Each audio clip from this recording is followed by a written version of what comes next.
Como saben, estamos casi terminando el estudio de Lucas, ya estamos terminando el capítulo 23. De la semana que entra vemos el capítulo 24, que es muy interesante y lleva como título El Camino a Emaús. También muy bueno para terminar el libro de Lucas. En ese capítulo, pues con el 24. Hemos estado mencionando algo acerca de Primera de Corintios y la lectura que les compartí ayer, Primera de Corintios 15, del 1 al 10. Es un recordatorio de Pablo respecto a la esperanza que tenemos en él. Este oficio de una nodriza, si ustedes han leído o conocen la actividad de una nodriza, o surgió a partir de la antigüedad cuando una madre daba luz y quizá moría en el parto, o ya habiendo nacido el bebé, la madre no podía alimentarlo, ¿verdad? Entonces alguna mujer con compasión y con amor por el pequeño, entonces se dedicaba en cierto periodo para nutrir al bebé, para que creciera, estuviera ya en condición de comer otro tipo de alimento. Esta palabra justamente nodriza significa nutre. En el griego significa nutre, y nuestra palabra en español, nodriza, viene del latín, que también significa nutrix, de nutrir, ¿verdad? Esa es la actividad de una nodriza, el oficio. Y me recordó esa palabra que menciona Pablo a los tesalonicenses.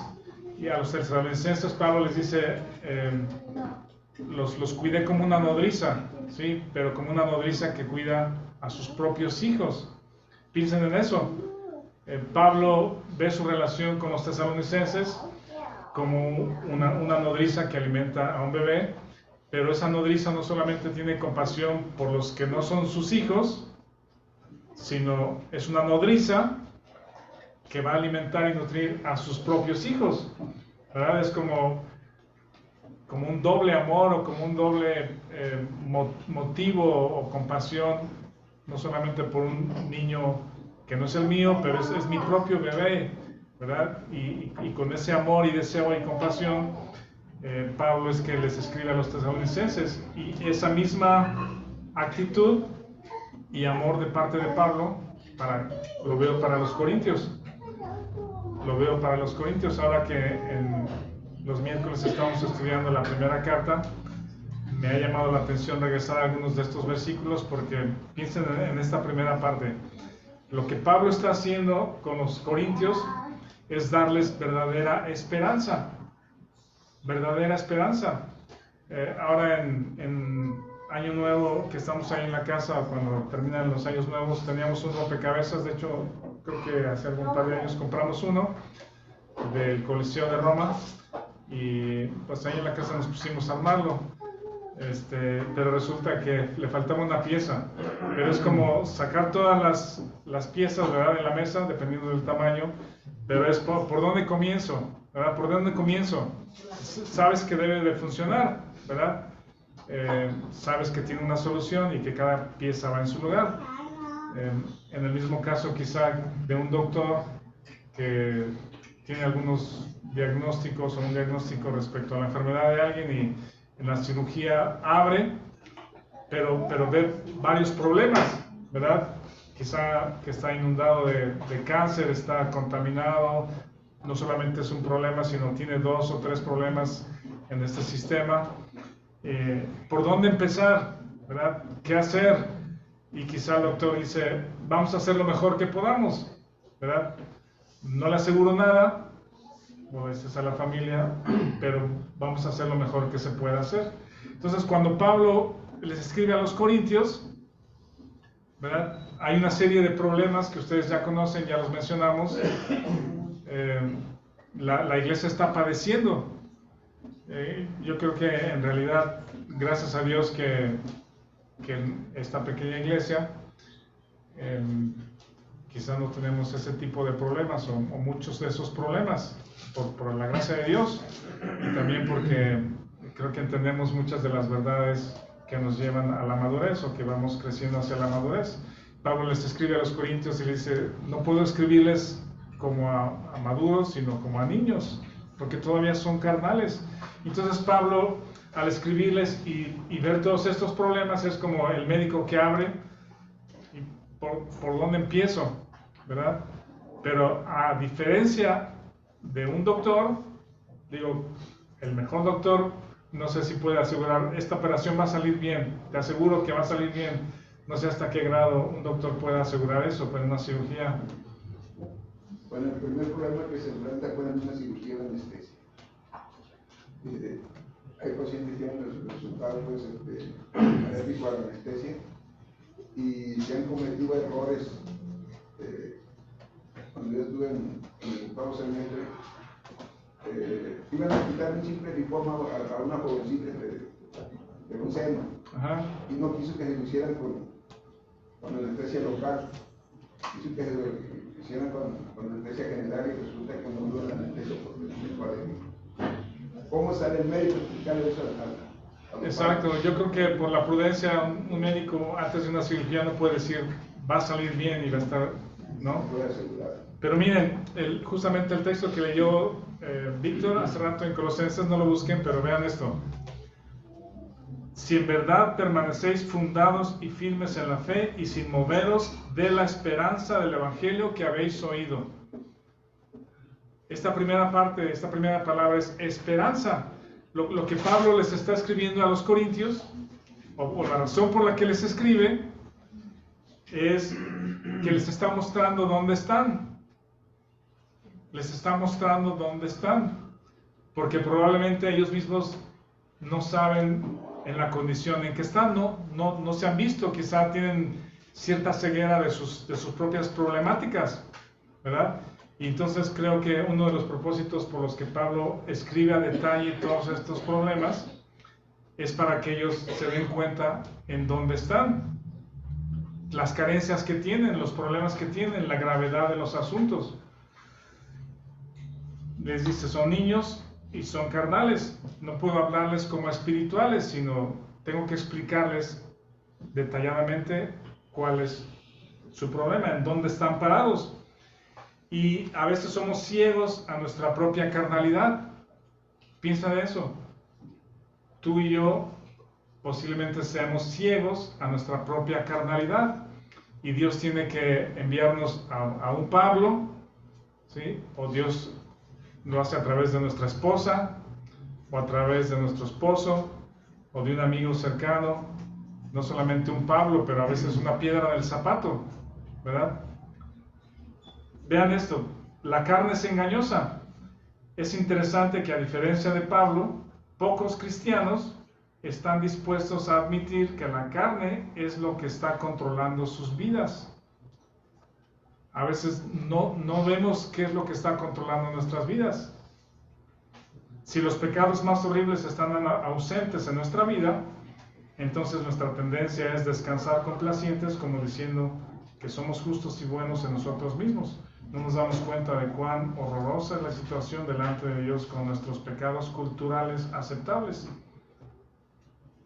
Y entonces Pablo, como una nodriza, que realmente quiere nutrir a esos niños, ¿verdad? Les está escribiendo algo que va a ser esperanzador. ¿Qué es esperanzador? Y miren esto, si lo que hoy compartamos o lo que Pablo les escribe a los corintios tiene 90, 50 probabilidad de que funcione, mejor hacemos otra cosa. ¿Sí me explico? Es decir, mejor cerramos la Biblia y tratamos de vivir nuestra vida lo mejor posible. Mi punto es, lo que Pablo está diciendo es la verdad, es el remedio, es la provisión de Dios para la carnalidad del creyente. ¿Sí? 100%, ese es el remedio. Ahorita vamos a ir a otro tema, pero Pablo les expone el pecado y les explica de los peligros. Decíamos que en ningún otro libro está tan descrito lo que es el amor. En ningún otro libro tiene tantos versículos como Corintios 13, donde les dice lo que es el amor. Es sufrido, es benigno, el amor no tiene envidia, El amor no es jactancioso, no se envanece, no hace nada indebido, no busca lo suyo, no se irrita, no guarda rencor, no se goza de la injusticia, mas se goza de la verdad. Todo lo sufre, todo lo cree, todo lo espera, todo lo soporta. El amor nunca deja de ser. Una vez Tim McManigal me compartió algo y dice, o creo que lo compartió a todos, no me acuerdo, pero dice, una vez estaba leyendo 1 Corintios 13 y mi conclusión fue, la verdad es que no sé amar a mi esposa. No. O sea, si esto es el amor, la verdad es de que no tengo ese amor para con mi esposa. Y ese era el problema de los corintios, no conocían lo que era el amor, no lo habían visto, no lo habían experimentado, y hay algo que les está evitando que desarrollen la vida de Cristo en ellos. Esta es la vida de Cristo en una persona, este es el tipo de amor que es el amor del Señor Jesucristo. Continúo. Pablo, como una nodriza, me gusta mucho que no los condena. ¿Sí? No los condena a los corintios, no los ofende, no los menosprecia, ¿verdad? Él les escribe a la iglesia de Dios, a la iglesia, llamados a ser santos. Pero sí es un llamado a un arrepentimiento, es un llamado a considerar en dónde están parados, qué es lo que se les ha provisto. Vean este versículo, vamos a leerlo todos juntos ahí en 1 Corintios 15. 1 Corintios 15.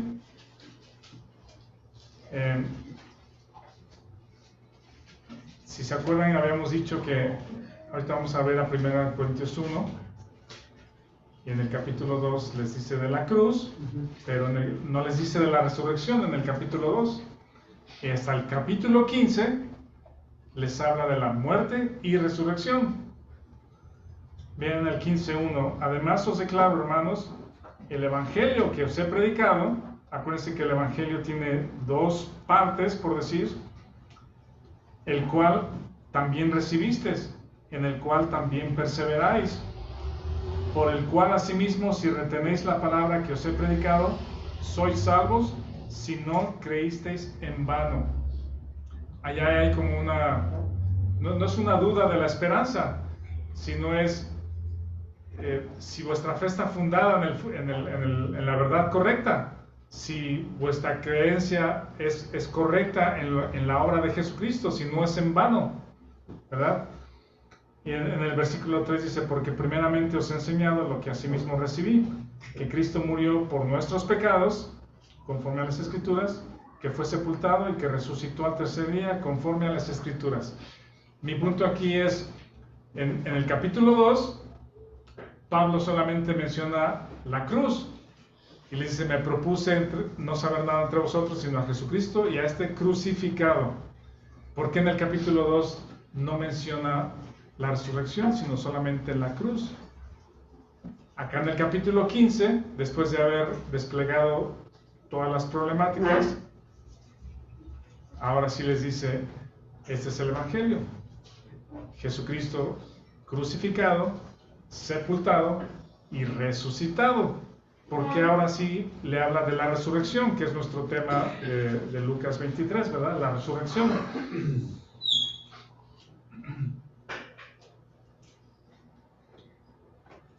Pablo les da verdadera esperanza, mostrando la teología correcta, o la teología que es verdadera y que estos corintios deben de considerar para la vida cristiana.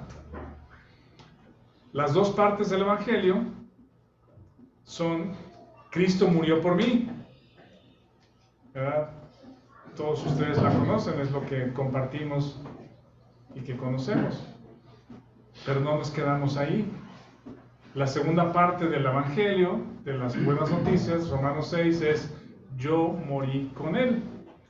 Y lo que celebramos ahora en la cena del Señor, y lo que Jesucristo hizo con sus discípulos, es la sangre es derramada, pero también el cuerpo es partido. Piensen en esto. Apréndaselo. La sangre trata con nuestros pecados, ¿verdad?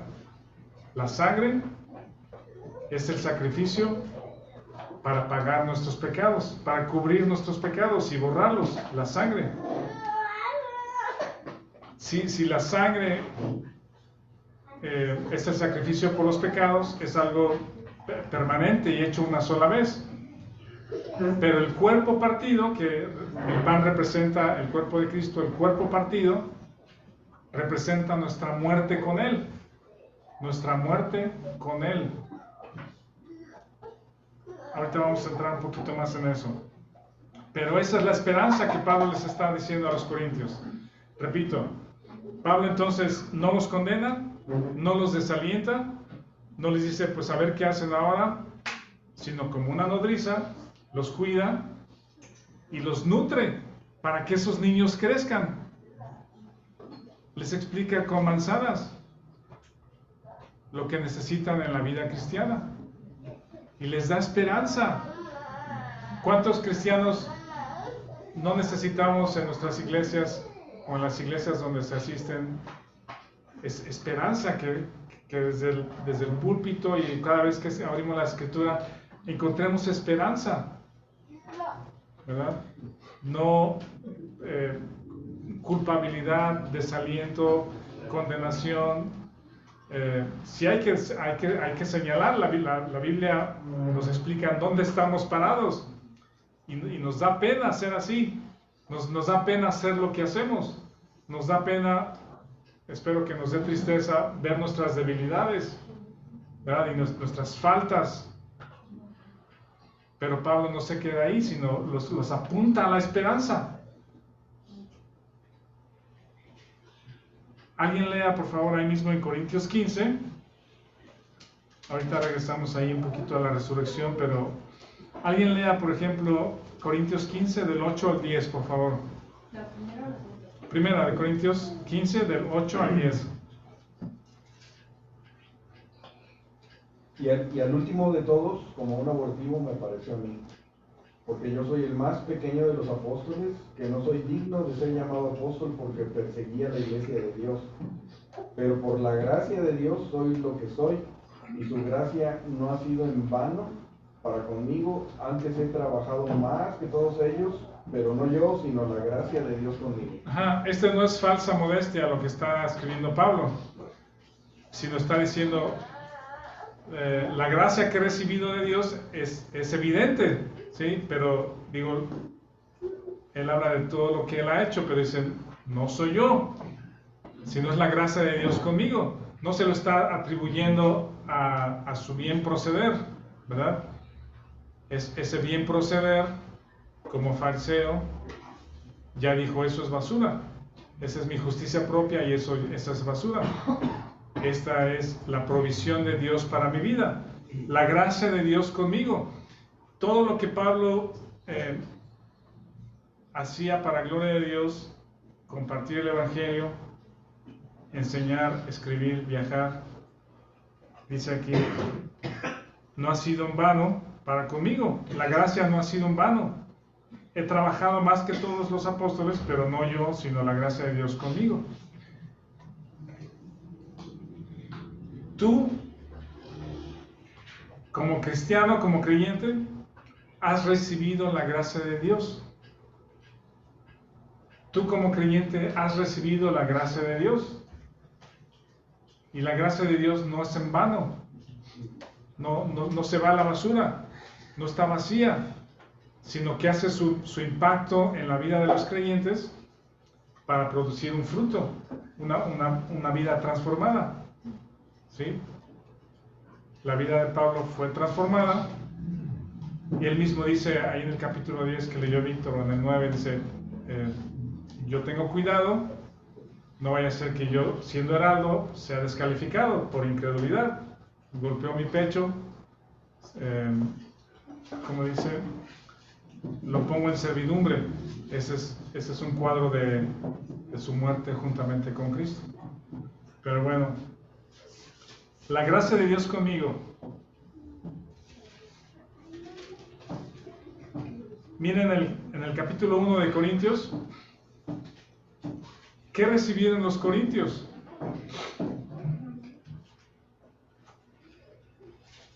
Primera de Corintios 1, en el 5, dice, porque en todas las cosas fuisteis enriquecidos en Él, en toda palabra y en toda ciencia.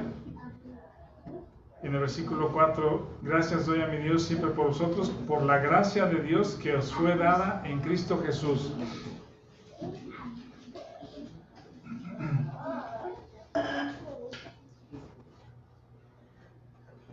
Igual que los corintios, tú has sido enriquecido. Se te ha dado una provisión muy grande, una provisión abundante. La pregunta es entonces, ¿por qué los corintios, si tenían una provisión abundante, vivían como pobres espirituales? ¿Qué se les dio a los corintios que ellos no estaban usando, que no estaban creyendo, que no estaban abrazando? ¿Qué se les dio? Esa gracia de Dios, lo que Dios les dio para la vida cristiana, no lo estaban creyendo, no lo estaban abrazando, no lo estaban usando. En cada aspecto donde hay conflicto, en cada aspecto donde hay estos conflictos de los corintios, si hay algo que falta, es la gracia de Dios. No se ve la gracia de Dios entre los 3, 4, 5 divisiones que hay ahí en la iglesia, ¿no? Que uno dice, yo soy tal, yo soy tal y yo soy tal, y ninguno parece ceder a su posición para buscar y someterse a la cabeza que es Cristo, ¿verdad? En cada aspecto de estas problemáticas de los corintios les falta gracia, les falta la provisión, usar la provisión que Dios les ha dado. Recibiste para dar gracia. El Señor Jesucristo en Mateo 10 les dice a los discípulos, vayan a sanar enfermos, a limpiar leprosos, a sacar demonios. Dice, de gracia recibiste, da de gracia. Y lo mismo es con los corintios. Y contigo, conmigo, se nos ha dado una riqueza. ¿Sabes cuál es esa riqueza? Compartir el Evangelio. No, digo, sí podemos hacerlo. La salvación, sí. La cruz, sí. La gracia. ¿Qué es? ¿Qué es esa riqueza que Dios nos ha dado? ¿Quiénes somos? Nuestra nueva identidad. ¿Algo más? ¿Una nueva vida en Cristo? El vivir en Cristo. Y entonces, ¿por qué los corintios parece que esto no se les ve por ningún lado? ¿No creen? ¿Porque no lo creen? ¿No lo saben o no lo creen? ¿No lo entienden? Porque es más fácil vivir sin creer. ¿Es más fácil vivir sin creer? No sé si es tan fácil, pero quizás lo cómodo o lo más natural. Ajá.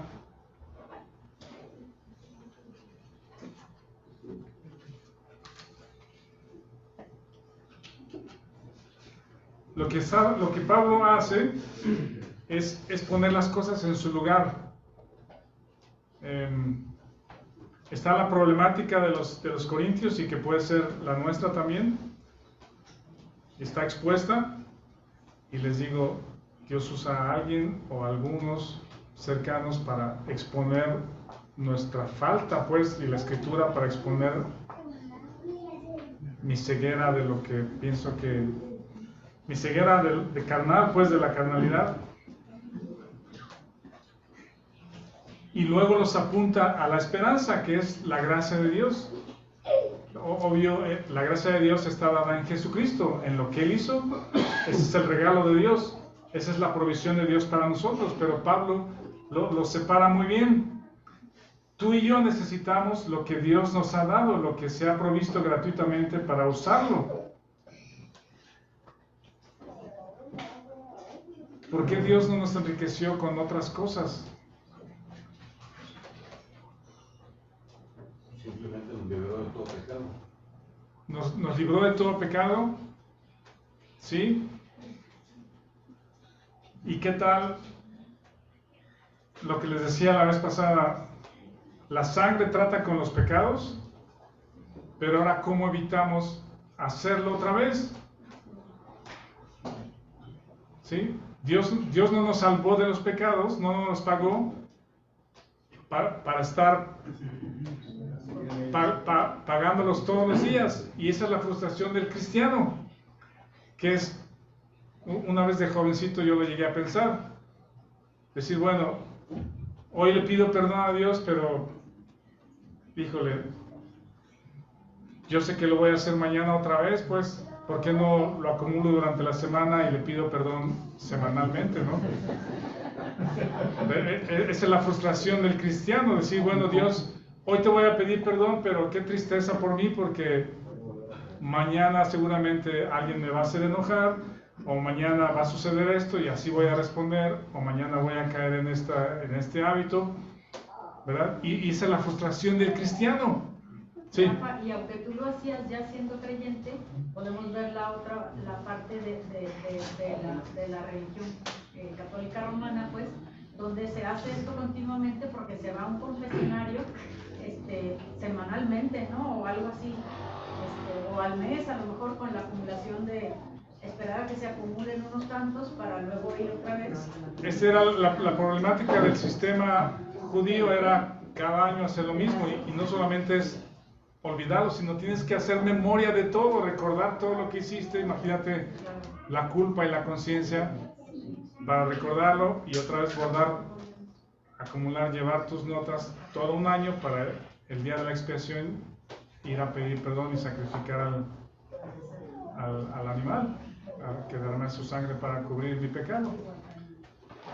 Si esa es la obra de salvación, ¿no lo ven incompleta? Es decir, sí, tus pecados están perdonados. Y de hecho, ni siquiera debemos de pedir perdón a Dios. Como creyente, déjeme explicarle para que no malentendamos, pero Dios nos da el perdón gratuitamente. Y lo que pudiéramos hacer, si cometes pecado, es dar gracias a Dios por el perdón. ¿Sí? A nivel humano, si yo ofendo a Mirna, se molesta, se enoja, pues tengo que ir en humildad, corregir, que ella perciba que hay dolor y que hay arrepentimiento, decirle, perdóname porque hice esto, te hablé mal, te dije esto, perdóname. Y ella tiene que ver la sinceridad en mí, y a lo mejor no va a ser instantáneo, pero tengo que, ¿cómo se dice?, aprender a sufrir esos días de reconciliación, digamos, ¿verdad? Pero estoy pidiendo su perdón, porque ella a nivel humano puede decir, ¿sabes qué? No te voy a perdonar. Ya me lo hiciste varias veces y ya decidí que no te voy a perdonar. Eso está en ella, ¿verdad? Decidir perdonarme o no perdonarme. Pero Dios no es así. Dios ya nos ofreció el perdón en Jesucristo. No es que tú lo vayas a convencer, decirle, Dios, chispas, lo hice otra vez, perdóname, ya no lo vuelvo a hacer, te prometo que esta semana sí me voy a portar bien. Y Dios ahí diciendo, Rafael, ya lo has hecho varias veces, qué decepción contigo, está bien, ok, te voy a perdonar otra vez lo que hiciste. Ese no es nuestro Dios. Dios nos ha dado el perdón en Jesucristo, una sola vez, permanentemente, para siempre, sí, de lo que has hecho anteriormente, de lo que puedas hacer hoy y de todo lo que venga hasta que Jesucristo regrese, ya está pagado. Y cada vez que cometes un pecado, es gracias Dios, o sea, gracias porque veo que lo hice mal, fue incorrecto. Si ofendí a alguien, pues el proceso de reconciliación y de restauración, pero contigo es gracias Dios porque ya me has perdonado en Jesucristo. El otro asunto del creyente se cansa o se frustra porque todos los días tiene que estar recordando lo que ha hecho y regresar, y Dios ya debe estar cansado de mí. La provisión y las riquezas que tenemos en Cristo es que Él trató también con la fuente de los pecados. ¿Sí? El que produce todo eso, no solamente esto está perdonado, pero esta fábrica sigue produciendo. La cruz, nuestra muerte con Cristo, la muerte de Cristo y nosotros con Él, terminó con este hombre. Terminó con este hombre. ¿Sí?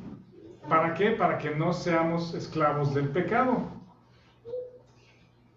Y eso creo que muchos creyentes no lo sabemos, y es un descubrimiento en algún momento por la gracia de Dios, por la nutrición de las Escrituras, ¿verdad? Por la actividad de ¿cómo se dice? ¿Cómo dije? De una nodriza. Dios es la nodriza que nos alimenta y nos nutre, y nos expone, pero nos nutre. Y los creyentes no estamos viendo esa parte de la cruz. Miren, cuando Jesús murió, lo dije la semana pasada, su cuerpo, él murió a la familia humana, él fue cortado de la familia humana. Cuando yo me identifico con él, cuando nazco de nuevo y confío en su sangre, en su muerte, Dios me identifica con Cristo, y en ese momento me corta de la familia de Adán. Me corta de la familia de Adán. Ya no eres parte de la familia de Adán. Y esa es la nueva esperanza. Esa es la esperanza, que estás en Cristo. Esa es la riqueza que tienes en Cristo. Y que los corintios no estaban viendo. Los corintios no lo estaban viendo. Miren, le pido a Abraham si nos ayuda con unas fotografías, y de aquí me encamino hacia el final del día de hoy.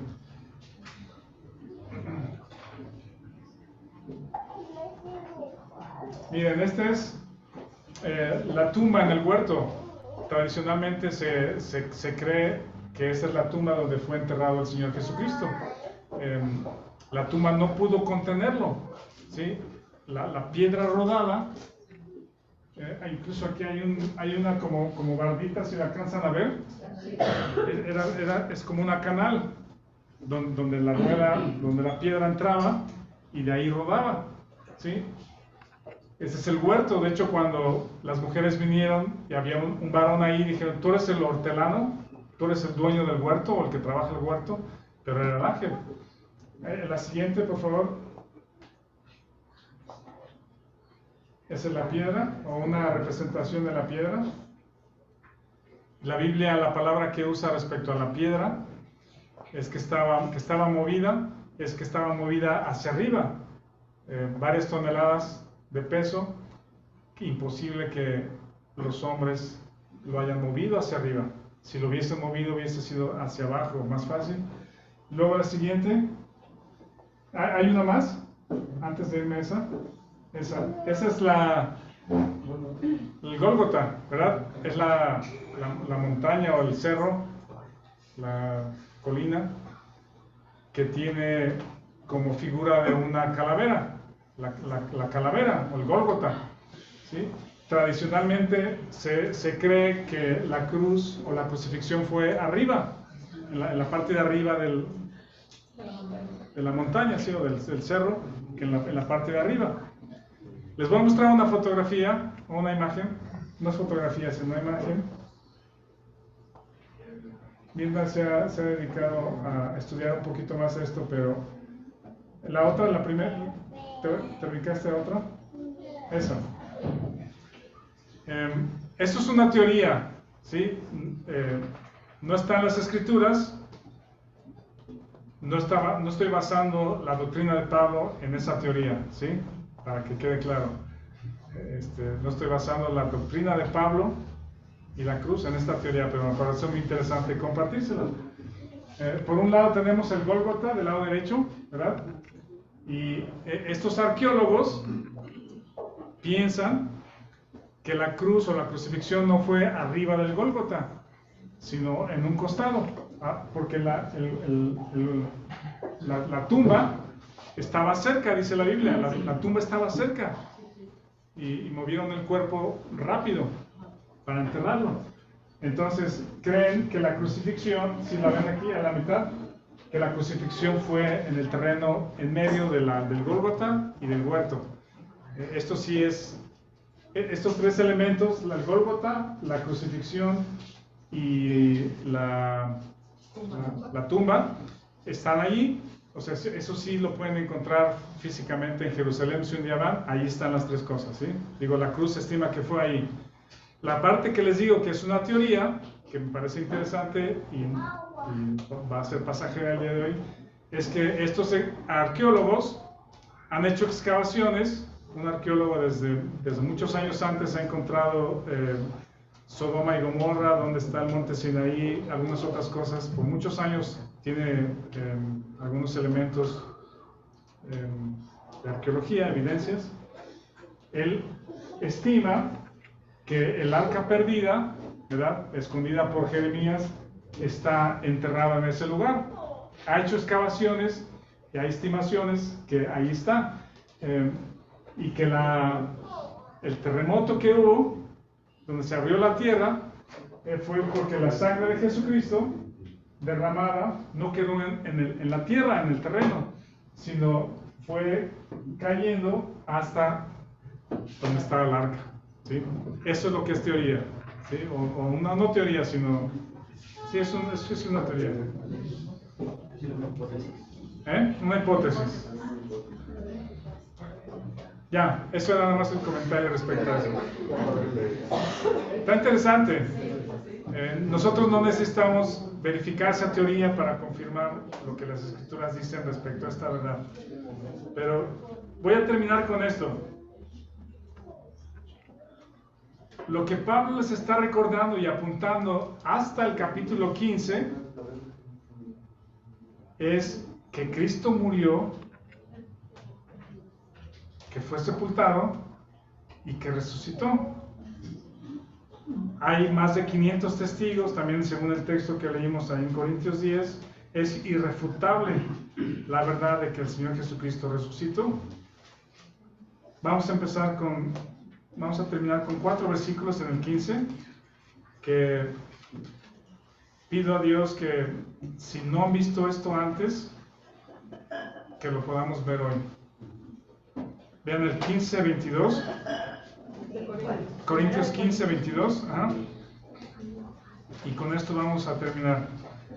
15:22 dice: porque así como en Adán todos mueren, también en Cristo todos serán vivificados. ¿Sí? En Adán todos mueren. En Adán, donde nacimos físicamente, decía Wilson, el abuelo Adán, porque nacemos físicamente a la familia de Adán, y por nacer a la familia de Adán es que tenemos mente reprobada, corazón entenebrecido, pasiones vergonzosas, estando atestados de desobediencia, fornicación, envidias, eso es lo que la familia de Adán sabe hacer y produce. Pero en Cristo somos vivificados.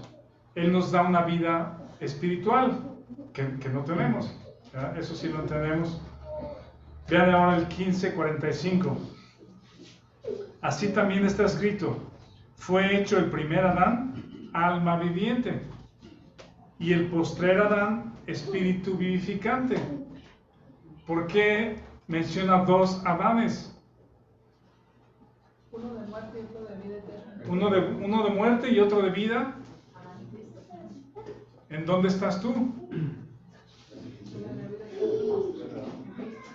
¿Dónde estaban los corintios? ¿Seguros? La carta va dirigida a la iglesia de Corinto. Sí.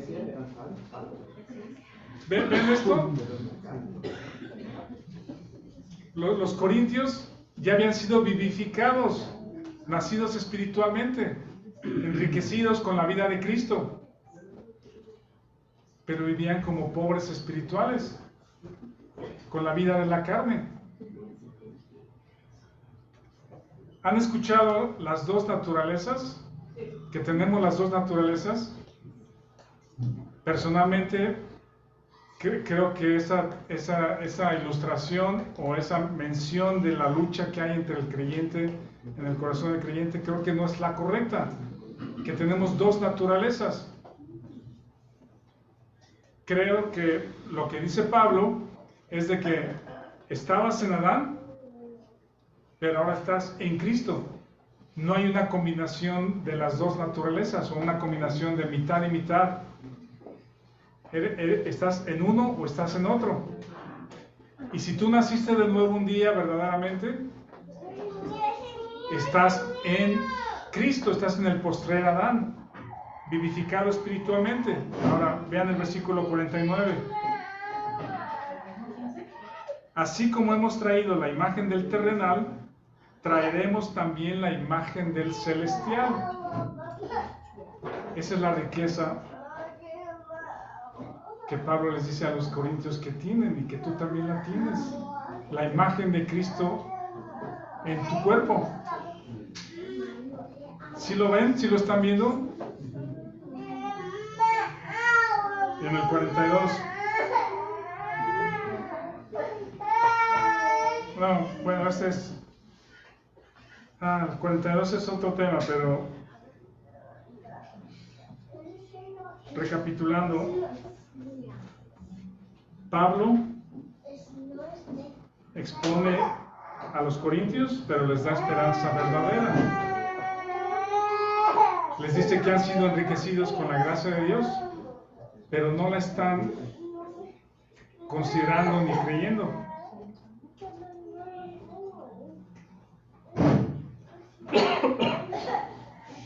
Si tú crees que tenemos dos naturalezas y que la que alimentes más es la que va a ganar en tu vida, creo que no tiene sustento teológico. ¿Sí? El sustento teológico que Pablo está exponiéndoles, y es la esperanza de los corintios, es de que ya no estás en Adán. Has sido sacado de la familia de Adán y puesto en Cristo, en el postrer Adán, para que la vida de Cristo se manifieste en ti. Y eso es lo que les faltaba a los corintios. La gracia de Dios en ellos, la vida de Cristo en ellos. Cristo es nuestra vida, no un esfuerzo personal por contener el mal y controlarte. ¿Sí? Eso no lo podemos hacer. Nuestra carne, cuando tratamos de controlarla, está muy en la superficie en muchas ocasiones. ¿Sí? Está muy accesible, digamos. ¿Sí? No me digas porque aquí se exploto. No me muevas porque pierdo la paciencia. ¿Sí? No me hagas porque así ya no te puedo perdonar. Tiene un límite muy bajito ese tipo de control personal de nuestras emociones. Por eso Pablo les dice, el amor todo lo cree, todo lo soporta, todo lo sufre, no se irrita, no busca lo suyo, porque esa es la vida de Cristo en nosotros. Eso es lo que necesitamos los creyentes, eso es lo que necesitaban los corintios. Pero tienes que entender en dónde está ubicada cada cosa. La sangre de Cristo perdona tus pecados, da gracias a Dios por eso, pero la sangre de Cristo no te la cubres para que te proteja. No. Gracias a Dios por la sangre de Cristo que Él derramó y pagó. Pero gracias a Dios por la cruz, porque estoy muerto juntamente con Él. Morí a la familia de Adán. Morí a la familia de Adán. ¿Qué les parece eso? Ya no estás en la familia de Adán. Termino con esta ilustración que ponía un hermano también, Wilson, que decía, es como si tú vives en una casa, ¿bien? Estás rentando un departamento, estás rentando, y el que te la renta es un hombre horrible, pues, ¿sí? No te arregla el departamento, no le da mantenimiento, el día 15 o el primero ya está luego a las 7 de la mañana queriéndote cobrar la renta y no se va de ahí hasta que se la pagas, o si no se la pagas él busca cómo, y es muy molesto, pero no tienes a dónde más, no tienes a dónde más ir, hasta que un día llega un hombre piadoso y compra todo el edificio. Y llega con este hombre a su casa, a su departamento, y le dice, mira, ya compré el edificio, es mío, puedes vivir aquí sin pagar renta, yo voy a arreglar todo lo que esté descompuesto, tú estate tranquilo, en paz, disfruta tu familia, no te voy a molestar, no te voy a dar lata. Y este hombre, y todos los meses de renta pasados, ya olvídatelos, no los debes, están pagados, ok. Esta noche duerme feliz, duerme la mejor noche en su vida, descansa, y de pronto el día 15 llega el dueño anterior.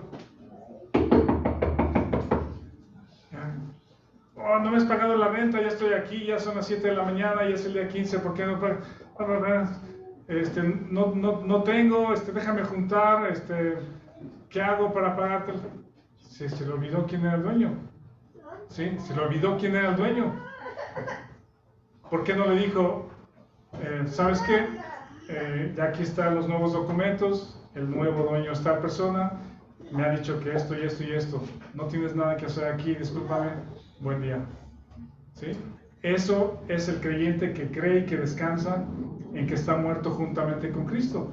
El mal que mora en mí, como dice Pablo, todos los días va a estar a las 7 de la mañana tocando a tu puerta, ¿sí? En cada circunstancia, en cada situación, va a estar tocando a la puerta. Ya es hora de que hagas esto, ya es hora, y estás tentado a hacerlo, pero Pablo dice, sabiendo esto, que nuestro viejo hombre fue crucificado juntamente con Cristo, para que el cuerpo del pecado sea destruido o deshabilitado, inhabilitado, para que no sirvamos más al pecado. Cuando toca la puerta, ese momento de pensar, hacer, decir, ¿verdad? Confía en la cruz. Ese es el momento para decir, gracias Dios, porque estoy crucificado juntamente con Cristo, no soy esclavo más del pecado. Dame la fuerza de tu espíritu para hacer lo que es correcto el día de hoy. Y en este momento que estoy pasando conflicto. Y el creyente empieza a descansar en lo que es, en la riqueza espiritual, en la gracia que Dios le ha dado. Esta es verdadera esperanza. Aquí terminamos. Gracias.